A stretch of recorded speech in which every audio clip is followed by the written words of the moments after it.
দর্শক, সংবাদের শুরুতেই জানাচ্ছিলাম নিউ ইয়র্কে ব্যস্ত সময় কাটাচ্ছেন বাংলাদেশের অন্তর্বর্তী সরকারের প্রধান উপদেষ্টা ডক্টর মোহাম্মদ ইউনূস। জাতিসংঘের সদর দপ্তর থেকে সরাসরি যোগ দিচ্ছেন আমাদের সহকর্মী আব্দুল্লাহ তুহিন। তার কাছ থেকে জানবো বিস্তারিত। তুহিন, ডক্টর ইউনূসের কর্মসূচির ব্যাপারে তার প্রেস সচিব কি বললেন আমাদেরকে জানাবেন বিস্তারিত। বেশি পাকা টমেটো আর সিক্রেট রেসিপির কম্বিনেশনে তৈরি ব্রাউন সস, সসের বস। উনি আজকের যে কটি কর্মসূচি হয়েছে সেগুলোর একটি ব্রিফ করেছেন।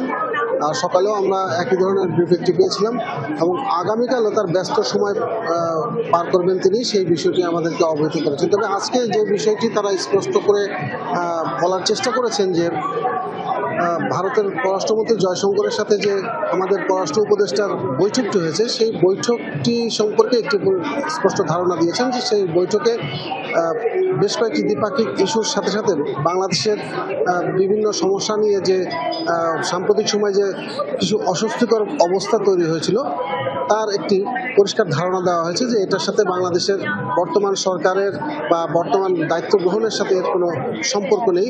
পরিস্থিতি স্বাভাবিক আছে, তাদের অভ্যন্তরীণ নানা সমস্যার কারণে হয়তো যোগাযোগটা কম হচ্ছে, তারা সেটা বলার চেষ্টা করেছেন। এছাড়াও রোহিঙ্গা ইস্যুতে আজকে একটি গুরুত্বপূর্ণ বৈঠক হয়েছে ডক্টর মোহাম্মদ ইউনূস। সেই রোহিঙ্গা ইস্যুতে জাতিসংঘের তত্ত্বাবধানে একটি কমিশন গঠন করার কথা প্রস্তাব দিয়েছেন। সেই প্রস্তাবে বেশ কয়েকটি দেশ সেই প্রস্তাবে সমর্থন দিয়েছেন। হয়তো এই প্রস্তাবটি নিয়ে ভবিষ্যতে আলোচনা করা হতে পারে। তাছাড়াও জো বাইডেন এবং কানাডার প্রধানমন্ত্রী জাস্টিন ট্রুডো বাংলাদেশের সাথে আগের যে কোনো সময়ের চেয়ে সম্পর্ক এবং সহযোগিতা আরও জোরদার করার বিষয়টি তিনি প্রেস কনফারেন্সের মাধ্যমে আবারও তুলে ধরেছেন। বিশেষ করে আমেরিকান গভর্নমেন্টের পক্ষ থেকে একটি বিবৃতি দেওয়া হয়েছে আজকের এই বৈঠক সম্পর্কে।